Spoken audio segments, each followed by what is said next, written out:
All right. Very good afternoon, everyone. Hello and welcome. We are excited to have you all join us for today's webinar on security as code, part of our ongoing DevSecOps webinar series. If you have been with us before, welcome back. And if you are new, we are thrilled to have you here. So before going to the topic, let me quickly recap what we have covered so far in our series. So, in our DevSecOps web series, in our first webinar, we explored the idea of shifting left, bringing security early into the development lifecycle. We looked at integrating security checks, automating vulnerability scans, and embedding security into CI/CD. The next webinar in our security one, we stepped into the world of containers and Kubernetes, tackling container security best practices and securing our clusters.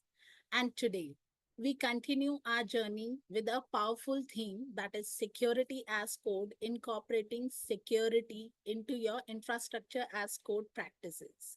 And to lead us through this, we have Ms. Prachi Aswal bringing her expertise and practical know-how into the table. But before handing it over to our speaker, as usual, two things to note. Number one, that this session will be recorded for future references. Number two, if you have any questions throughout the session, please feel free to type it into the chat and we will take it at the end in our Q&A session. So without further ado, Prachi, the virtual stage is all yours. Thank you. Thank you, Rajat. Okay, hello everyone, welcome. Today, we are going to explore security as code and how we can incorporate security in our infrastructure as code practices. Now, we know that in today's fast-paced world, security cannot be just an afterthought, right? It must be built into our infrastructure from the start. Now, security is no longer just a concern for the security teams only. It's a shared responsibility across development, operations, and the DevOps teams.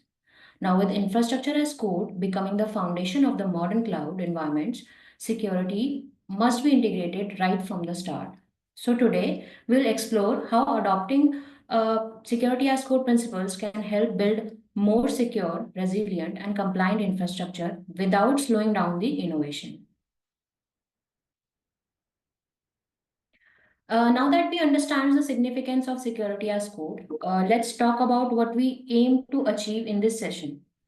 Firstly, we'll dive into why security as code is crucial in the IaC practices. We'll then identify some of the common security vulnerabilities and misconfigurations in our infrastructure as code. From there, we'll explore best practices and tools that can help secure our infrastructure effectively. Finally, we'll emphasize the need for proactive security approach in the DevOps workflow because securing our infrastructure isn't just a one-time task. It's an ongoing process integrated into development as well as deployment. Now that we know the aim of, the goal of our discussion, right? Now let's address the fundamental question as why does security matter so much? Okay. Now let's step back from the tech world for a moment and just think about a simple real life scenario that we all can relate to. Now, imagine leaving your house without locking the door. What could happen? This brings us to our next slide where we'll explore this analogy in more detail. Now, imagine you are leaving your house in a hurry. Okay. You shut the door behind you, but you forgot to lock it, leaving your front door open. At first, if you see nothing seems wrong, right? You go about your day as usual. But what if someone notices it? An open door invites potential intruders into your home, exposing your personal belongings and safety to the risk. You might return home to find that your valuables are missing or that someone has been into your house without permission, right? Now, this feeling of vulnerability and loss is what organizations face when they leave their digital doors open, when they fail to secure their systems and data properly. Now, in the digital world, leaving security vulnerabilities unaddressed is akin to leaving your digital doors open. Hackers can exploit these weaknesses to gain unauthorized access to the sensitive data, and they might disrupt the operations or can even steal the identities. Now, just as you would not leave your physical door open, right? You shouldn't leave your digital systems vulnerable. Now, this analogy highlights the importance of proactive security measures. Just as locking your door is a basic precaution, integrating security into development lifecycle through security as code is essential for protecting the digital assets. Think about it. If you were to leave your door open for every day, right? You would be constantly worried about what might happen. Similarly, if an organization leaves its digital security unattended, it's constantly at a risk of breach.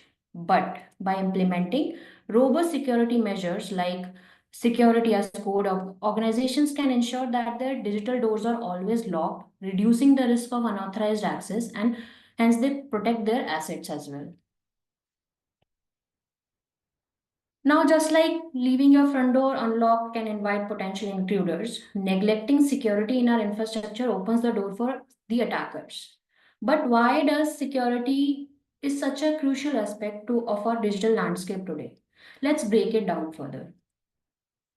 Now we see that the cyber threats are evolving at an alarming rate. Attackers are not just exploiting the traditional vulnerabilities, rather they are leveraging the AI, the automation and the supply chain attacks to infiltrate the systems. A simple misconfiguration in an infrastructure can become an entry point for attackers, which could lead to a widespread damage. The threats are growing rapidly and in complexity, and if our security measures don't evolve accordingly, we'll always be one step behind. Now, security breaches are expensive. The cost of data breach in 2024, it averaged around $4.45 million, which covered everything from investigation, recovery, downtime, and legal penalties.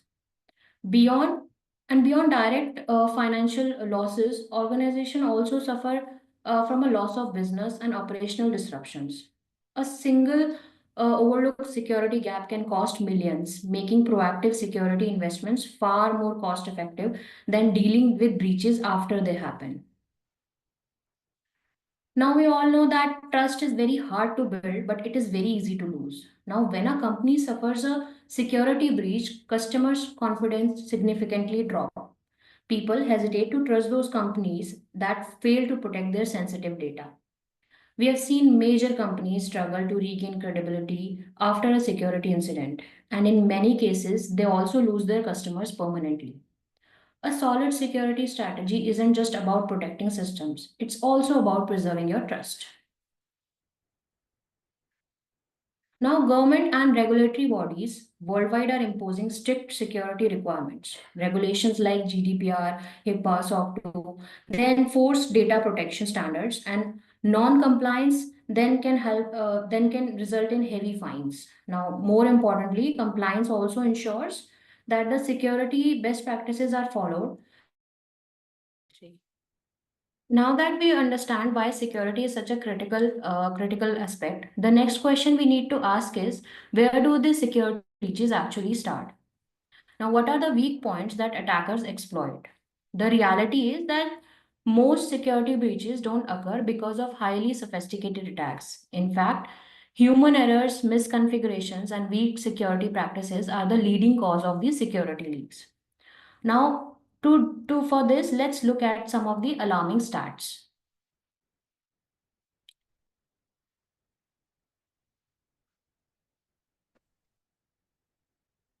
Now, in 95% of the 600 poll organization suffered the crowd-related attacks in the previous 18 months of the in the previous 18 months, and among that, if we see, there are 92% that reported exposure of the sensitive data. In 40% of the vulnerabilities found in cloud native applications come directly from the code dependencies and application logic. And in Java, only 63% of the high and critical vulnerabilities derive from the indirect dependencies. Now, misconfigurations. in the first half of the 2024, they were the initial vector for 30% of the cloud-related attacks. And this accounted for 47% of the cloud environment attacks during the very first 6 months of the year, marking a significant jump from the 17% of the second half of the 2023. Now, 80% of the exposures are caused by identity and credential misconfiguration, and one-third of them put critical assets at a risk of breach.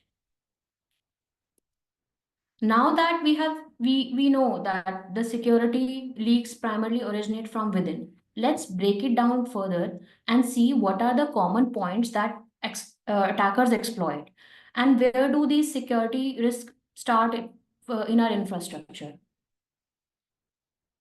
Now, misconfiguration, it remains the one of the biggest threat in the cloud environments. Something as simple as leaving your S3 bucket open to the public or assigning over permissive IAM roles can expose an entire system. Now, in fact, if we saw the stats, that misconfigurations accounted for 30% of the attack vectors in the cloud environment in 2024, which was almost the double from the previous year.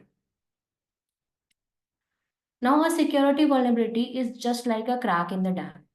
It may seem small, okay, but if it is left unpatched, it can lead to a catastrophic breach.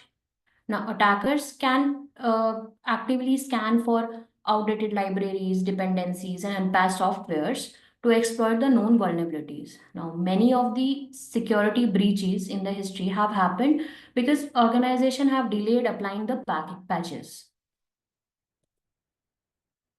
Then identity and access management. These are the issues that are another major risk. Okay, that's a major risk area, another one.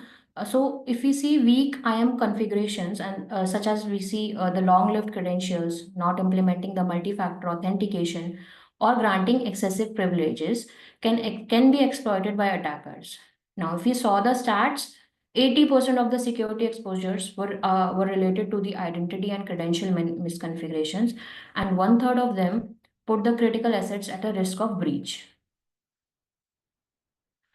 Now, security isn't just about deployed infrastructure. It starts all the way from the development to the deployment.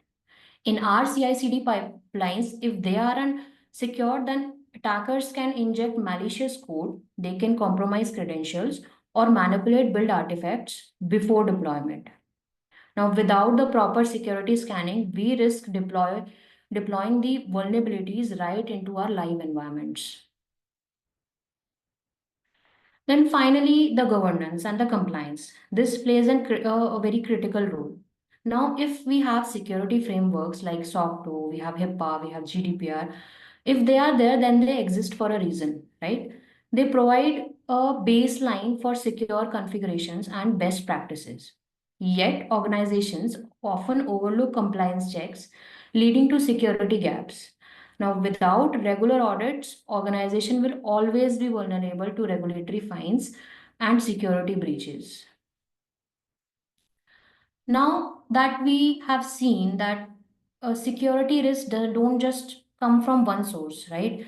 They emerge from various aspects of infrastructure as code. And within our infrastructure, code, identity management, and operational processes, these are also the aspects that the leaks starts from.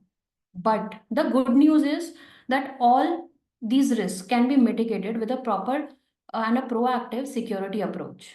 Now let's see uh, what are the main code type of code which we have today. Now we know that everything which we deploy is and manage in cloud today. Today it's driven by code only, right? But not all code is same. We have different types of code that serve different purposes, and each of them comes with its own security considerations. So we have the application code. Okay, now this is the code that developers write to build the applications. We have infrastructure as code. Now this is where our focus lies today. Okay, so infrastructure as code is basically defining your like instead of manual configuring your servers and networks or databases, this enables automation, scalability, and consistency in your cloud deployments. Apart from this, we have configuration files, we have image creation code, and we have automation scripts. While all these codes we see require security, but our focus today is security as code in our infrastructure as code practices. Because IaC defines the foundation of the cloud environment, security flaws in IaC can lead to large-scale breaches. Now, let's explore why security is code is so important. Now that we understand that different type of codes used in modern infrastructure with a particular focus on infrastructure as code, the next question is, why does security as code matter? Why we cannot rely on a traditional security measure like firewalls, antiviruses, or manual reviews? So if we see, the answer lies within that automation and or like in the automation and the scale at which the modern infrastructure operates. So in today's cloud native world, if we see, infrastructure is no longer manually configured. It is defined as code, it is deployed rapidly, and it is scaled dynamically. But if security is not embedded into that process, vulnerabilities can spread just as quickly. But to truly grasp the importance of security as code, now let's look at a real world example where a security oversight led to a major risk for a global company, that's Mercedes-Benz. And in this case, a GitHub token exposure highlighted the dangers of insecure IaC practices and misconfigured access controls. Now let's dive into and see what happened and what we can learn from it. Now, in early 2024, Mercedes-Benz suffered a critical security incident where a misconfigured GitHub token was publicly exposed. This token, hard-coded within a repository, provided unauthorized access to internal source code. Now, just imagine if this token was not revoked in time. What could have happened? Attackers could have stolen the intellectual property, could have inserted malicious code, or even compromised customer data.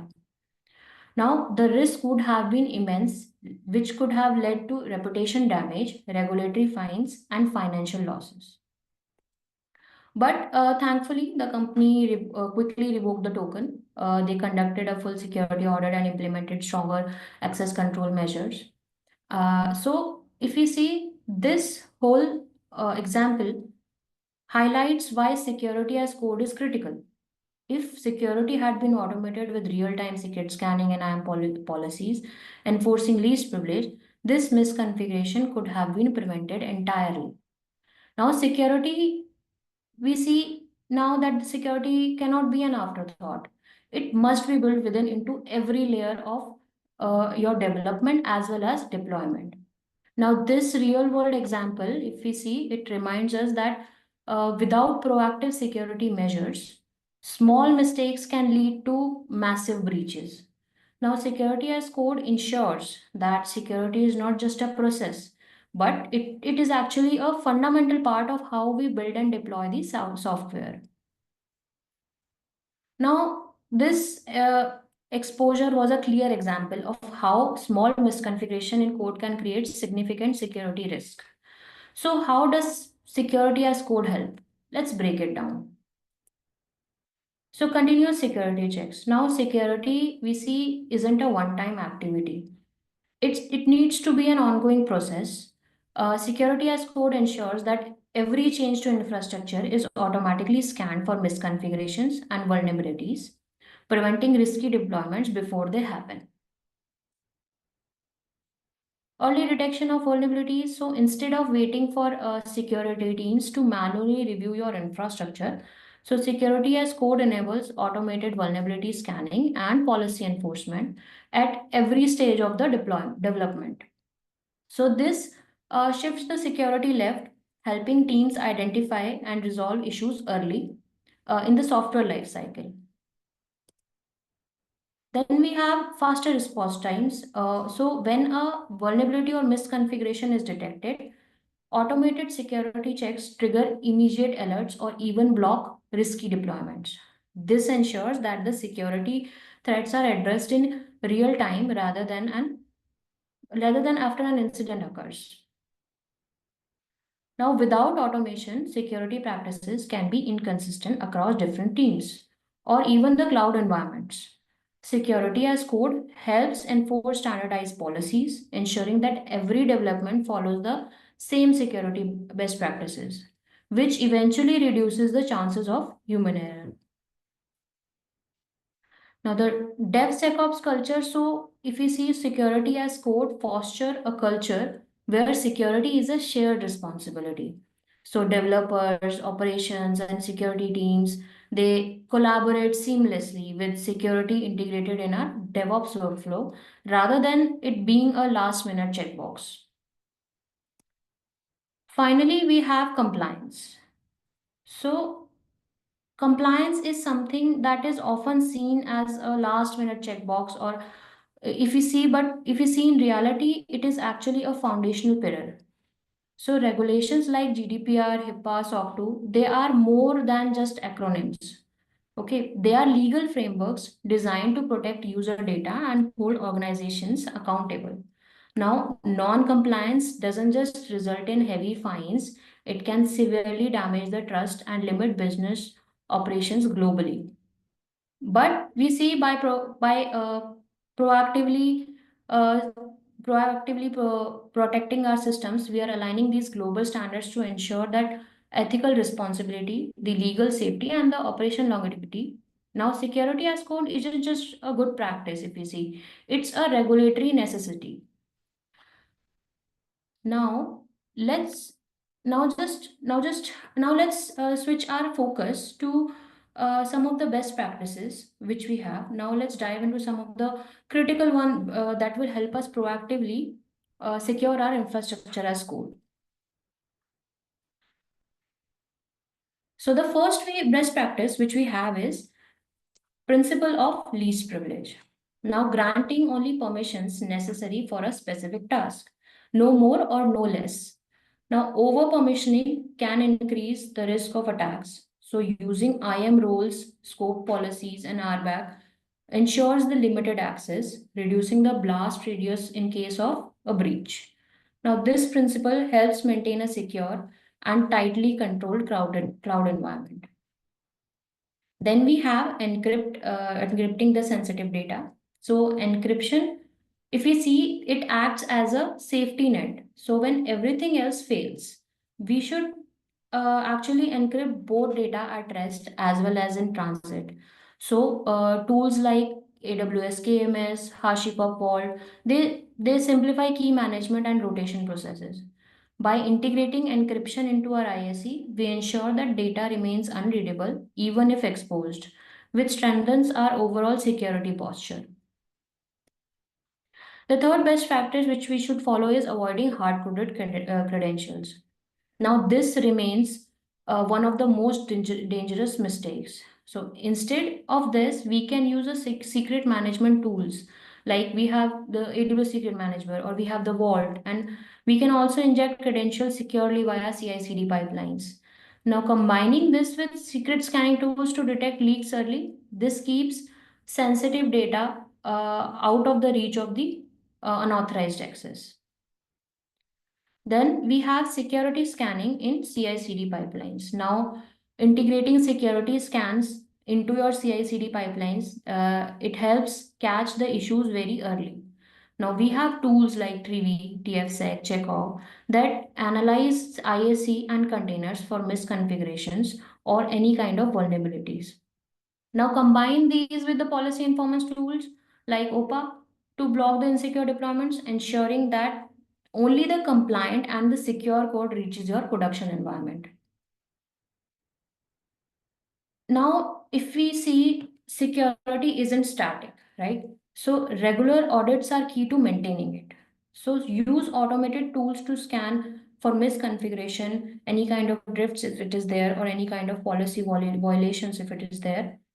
Combine this with the real-time monitoring and policy as code to ensure your standards are consistently applied, enabling faster response and easier compliance across your teams and systems. Now that we have walked through the key best practices, let's move theory to a little practice, because we see that best practices are no are only strong as their implementation. Okay, so in this slide I'll show you how these concepts look in a real in real time. Okay, now let's start with the very first snippet which we have over here. So in here, in this snippet, we are actually creating an IAM role, okay, called the S3 read-only role. And this role is assumed by EC2 instances, okay, which is defined which is defined in the STS assume role block.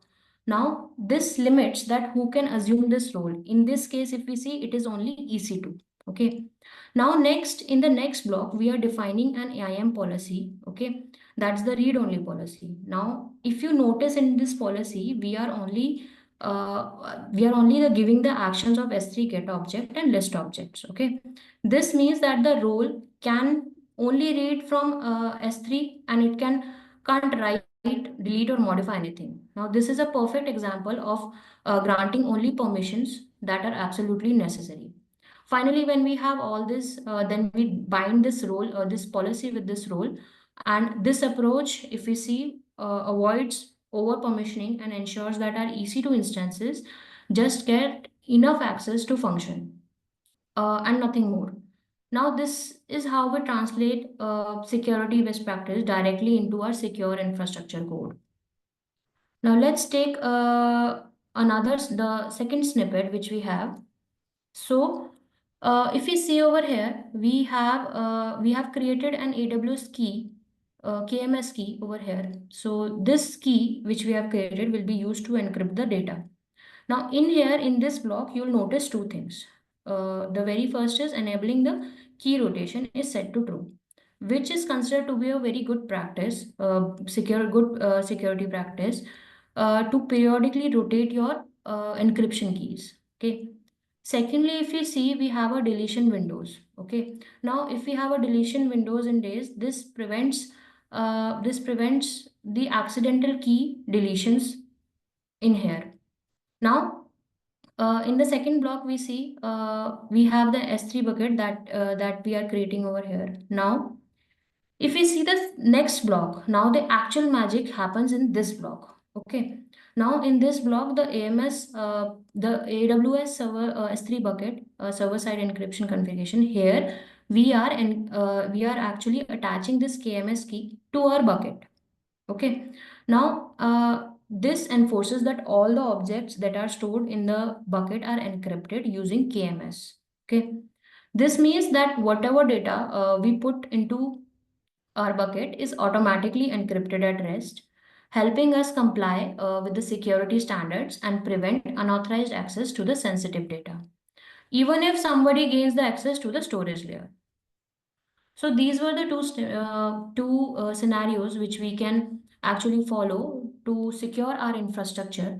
Now, in the next part, I'll walk you through a demo where we can where we'll see how we scan an infrastructure as code using a tool called Trivy, which is actually an open source tool, easy to use security scanner that supports infrastructure as code and container images and more.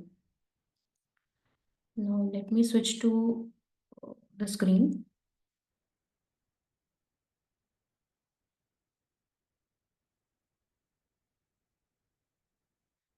Let me know if the visual code screen is visible to you. Yes, Prachi, it's visible. Okay.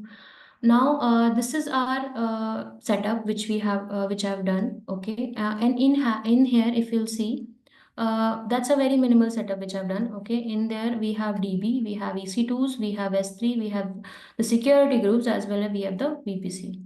Now in here, few of the things I have kept it as intentionally kept as misconfigured. So in the DB, if you'll see, we have the publicly accessible as true. Okay.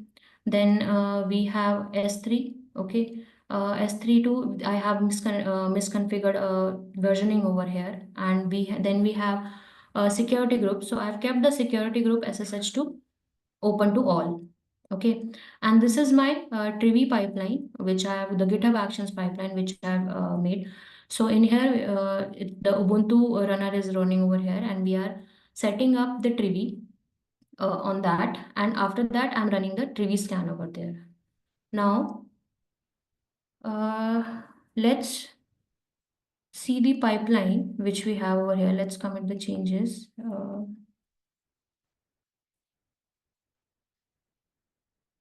Let me share my screen of the GitHub, my GitHub. Let me know if that is visible to you.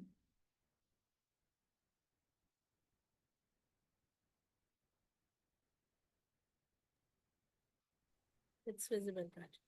Okay.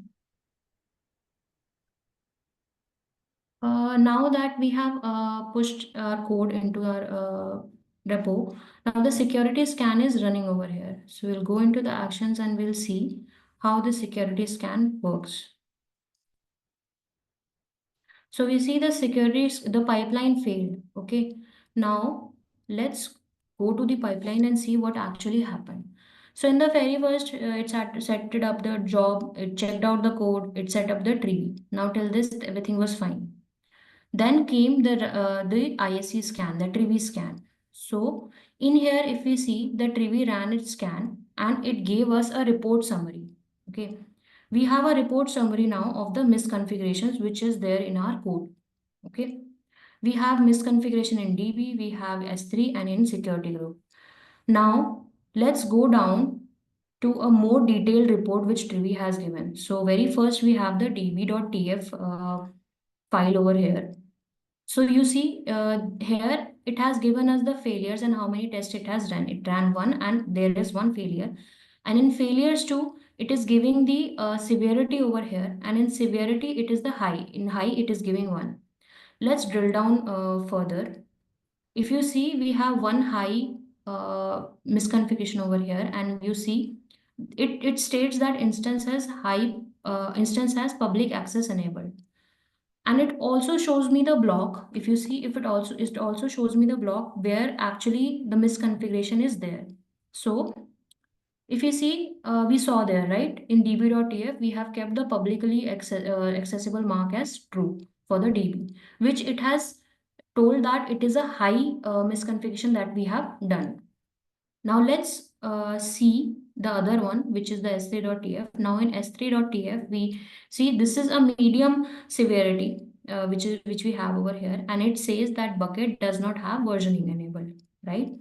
Now going more further into the report, it says that where actually which block and which line it is there. So we see that the versioning configuration in here is disabled for us. Okay. Moving down to the security group. So security group 2, it shows it's one high over here. So in here, high, and it says that security group rule allows unrestricted ingress from any IP address. Now, if we see that we were doing SSH from random IP, from all public IP, so it has given us a high alert of this, that this is at high alert and high severity. Now let me go back to my code again. Okay, let me know if my screen is visible, the VS Code.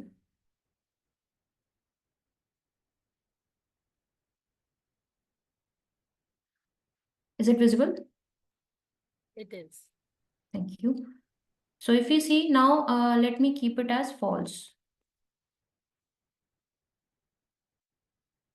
We had the second one in s3.tf where it was disabled. We'll keep it as enabled. And then we have security group. In here, we had only all public open. Let me take my IP over here or any. So let's change it to one IP only. That's my IP. Okay. Now we have made the respective changes which Trivy had told us to do in the reports. Okay. Now we'll push this code to our branch and we'll then see what happens to our security scan. Now that I have pushed it into my code, let me know if my GitHub repo is visible to you all. Is it visible? Yes. Now we see that we have pushed the code into our repo and the security scan has started. So let's see if now the if you see the pipeline is green now. Okay, so it ran successfully. Now let's go back to the step where we had error last time. So we had error in running Trivy IaC scan. Now you see it has generated a report after correcting the configuration, the misconfigurations which were there in our code. After correcting it, we saw now we see that there are zero misconfigurations currently in our code, and the pipeline ran successfully. So you see how Trivy actually or any security scanning we can say in our IaC pipelines works. Okay, now just let me know if my screen is visible.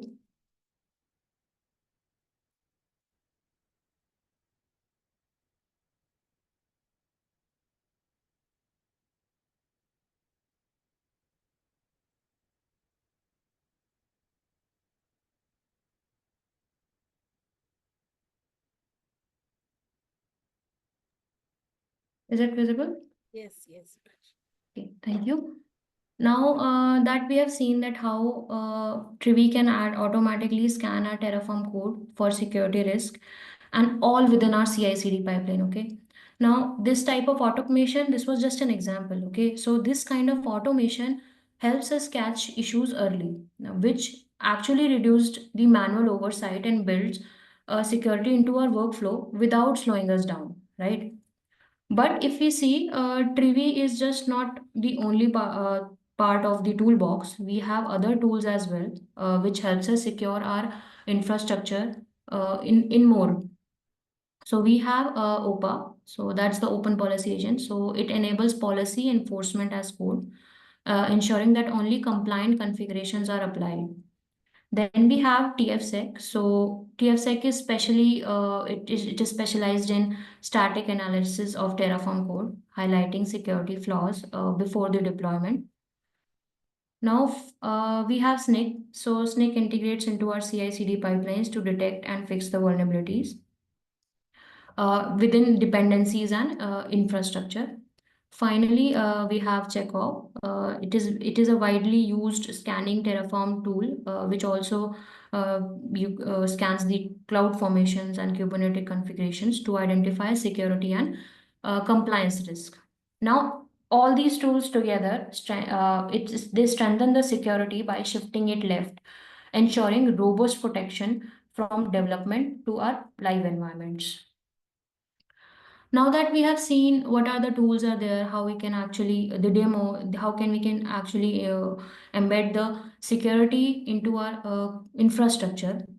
Now let's see, let's as we are like move closer to wrapping up, it's important that we ground ourselves to in some of the practical challenges and considerations that teams face when implementing security as code. So let's start with tool overload. So with so many tools available from scanners to policy integration, it becomes a little difficult to choose the right set. Okay, even after choosing the integration, it is not always smooth. So tools can conflict or introduce overhead that slows the teams down. The key is aligning. The major key is aligning tools to your workflows. Okay, not the other way around. Now, then we have the ever-present the tug of war between security and the speed. Now, DevOps thrives on agility, rapid deployments, as well as automation. And if you see security, on the other hand, that requires a little thorough reviews and controls. Now, striking a balance between where security is built in but doesn't slow down innovation is a challenge in many teams right now. Another major hurdle we can see is the cultural resistance. So shifting security left means changing the way that teams works. Now developers, operations, and security teams, they must collaborate with closely with each other. But as we know that change is not always welcome, so we should also we should also see that how we can actually introduce these kind of things into our codes. Now, maintaining consistency across environments. So it is another big one challenge if we say now what works in staging might not reflect in the production environment. So if your security posture changes between environments, you actually create the risk. Then finally, the threats that keep evolving. So the tooling and the processes we use today must also evolve continuously. Because if we see attackers are certainly evolving. Now that we have explored the challenges and considerations, it's time to bring everything together with some lasting key takeaways. So, despite the hurdles from tooling, complexity to cultural shift, the mission is very clear. Security must be proactive and not reactive. We cannot afford to build on security after the code is written or after the infrastructure is deployed. So waiting until something breaks or is breached is very late. So we must embed security at the design and development stages, starting with infrastructure as code. Now, to make this proactive approach sustainable, we rely on automation and best practices. Now, manual security checks can't keep pace with modern DevOps. Now, instead, we use tools and policies that work continuously in the background, enforcing guardrails, scanning configurations, and maintaining compliance. Now, best practices like least privilege encryption and avoiding hard coded credentials aren't just recommendations, they are foundational principles. Finally, we have continuous monitoring that closes the loop. So security doesn't stop once code is deployed. It's a living process. So with proper monitoring, we stay alert to changes, drifts and threats and respond before damage is done. So now as we wrap up, remember that the future of security isn't separate from code. It is the code. So and if it's something that we all build together by design. So that is all from the session.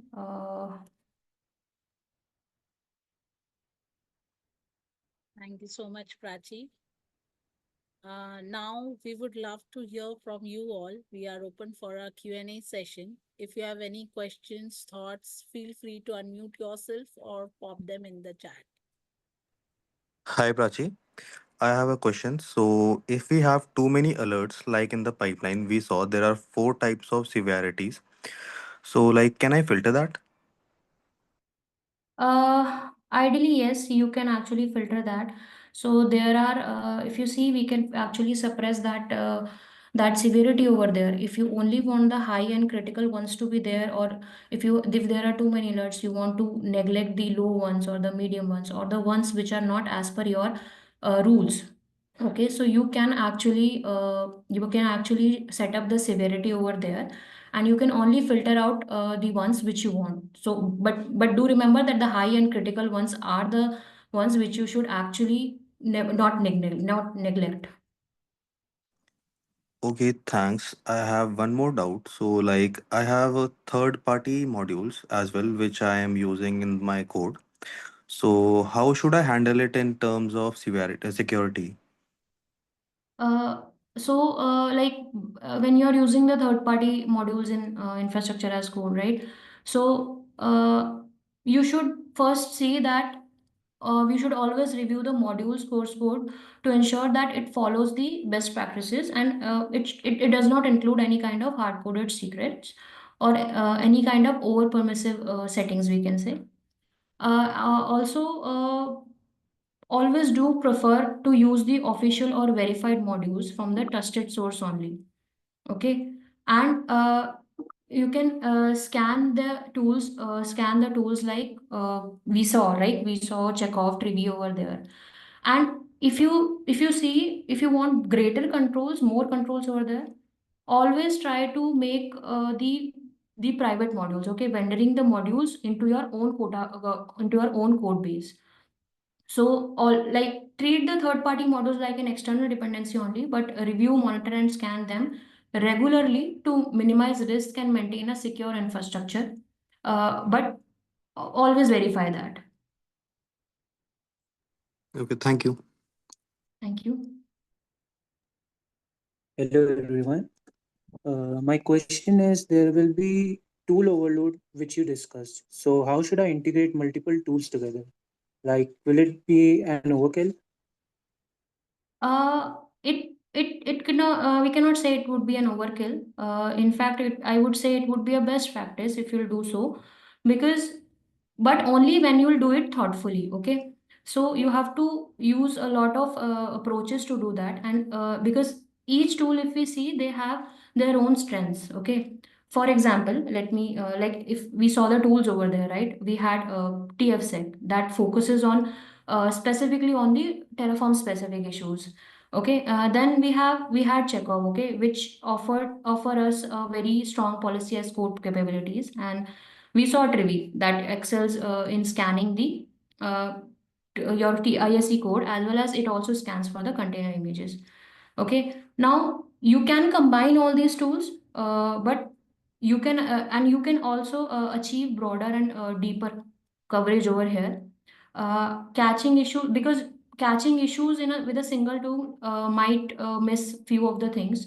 So yes, it won't be an overkill, but you have to do it in a very thoughtful way. Did I Okay, answer? thank you. Thank you.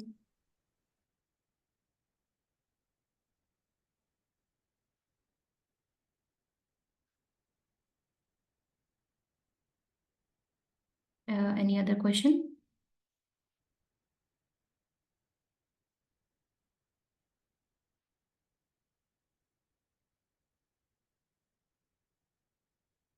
Hello. Oh yeah, Prachi, I have one question. Like what's the first thing a team should do to get started with security as a code today?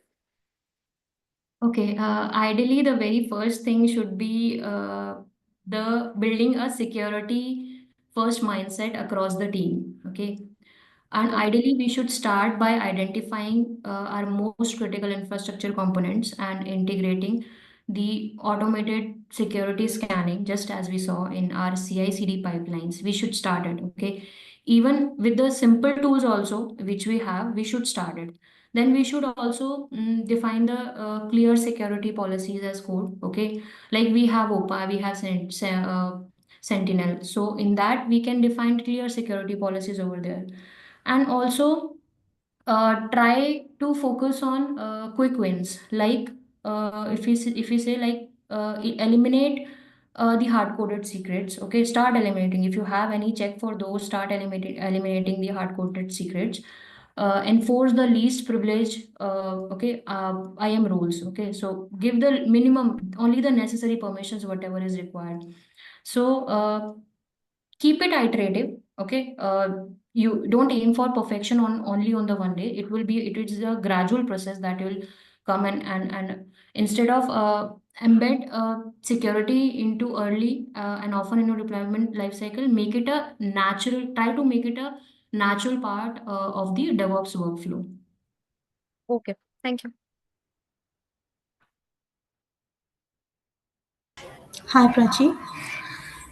So my question is how often should we review and update our security policies and IaC module? So security policies and if we see the IaC modules, they should be reviewed on a regular basis. Ideally, we can say 3 months or immediately after any major infrastructure or compliance changes if we have done.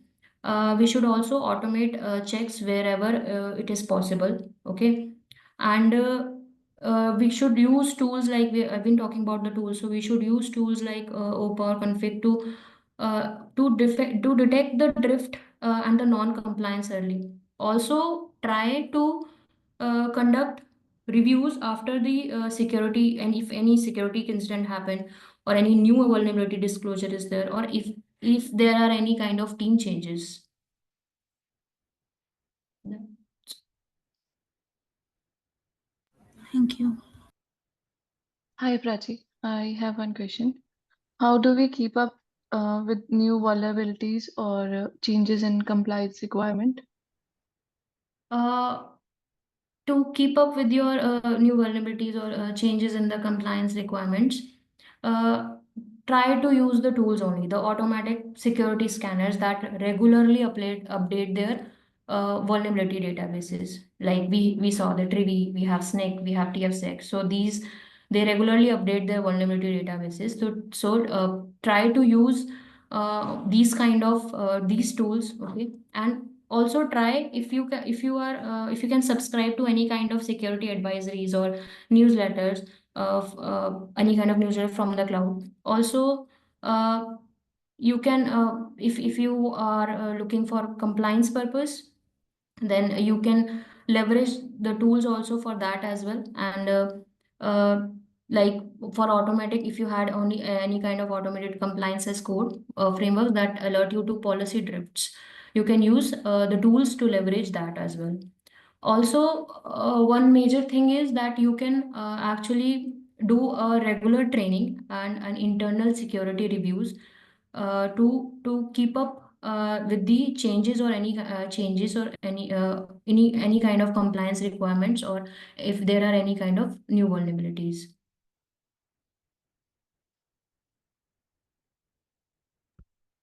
Thank you. All right. Thank you, Prachi. Due to the time constraint, we need to wrap up the Q&A session now. But if you have any further queries or doubts, you can mail us. I would be sharing the email IDs in the chat. Just give me a second. Here we go. All right, and that brings us to the end of this insightful session. Firstly, thank you all for being part of this ongoing security journey, and a special thank you to Ms. Prachi for sharing your expertise and perspective with us today. Also, if you have missed any of our previous session, don't worry, you can watch, catch up using this link, which I'll be sharing again in the chat. Do check them out. Just give me a minute. Here is the link. All right. So thank you, everyone. We will be back soon with more in this series. Until then, stay secure, keep automating, and keep building smart. See you next time. Thank you, everyone.